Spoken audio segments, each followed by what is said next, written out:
আসসালামু আলাইকুম। Lifestyle with বউ শাশুড়ি পেজের পক্ষ থেকে স্বাগতম জানাচ্ছি। আশা করি আপনারা সবাই ভালো আছেন। আলহামদুলিল্লাহ আমরাও ভালো আছি। আজকে আমি রান্না করব ছোটো মাছ। প্রথমে আমি কড়াই বসিয়ে তেল দিয়ে দিলাম, পেঁয়াজ কুচি দিয়ে দিলাম, সাথে আমি বাটা পেঁয়াজ আর রসুন বাটাও দিয়ে দিলাম, লবণ দিয়ে দিলাম, হলুদের গুঁড়ো, মরিচের গুঁড়ো এবং ধনিয়ার গুঁড়ো দিয়ে দিলাম।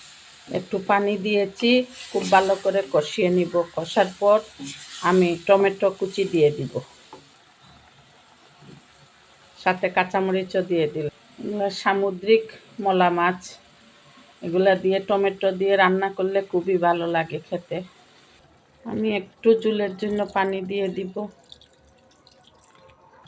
সামুদ্রিক ছোটো মাছ আমার রান্না হয়ে গিয়েছে। এখন আমি ধনেপাতা কুচি দিয়ে নামিয়ে নিব। আপনারা যদি আমাদের ভিডিওটি দেখে থাকেন ফেসবুক পেজ থেকে, তাহলে ফলো দিয়ে আমাদের পাশে থাকবেন।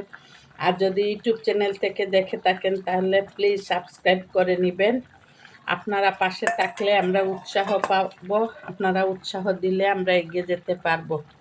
আল্লাহ হাফেজ। আসসালামু আলাইকুম ওয়া রাহমাতুল্লাহি ওয়া বারাকাতুহু।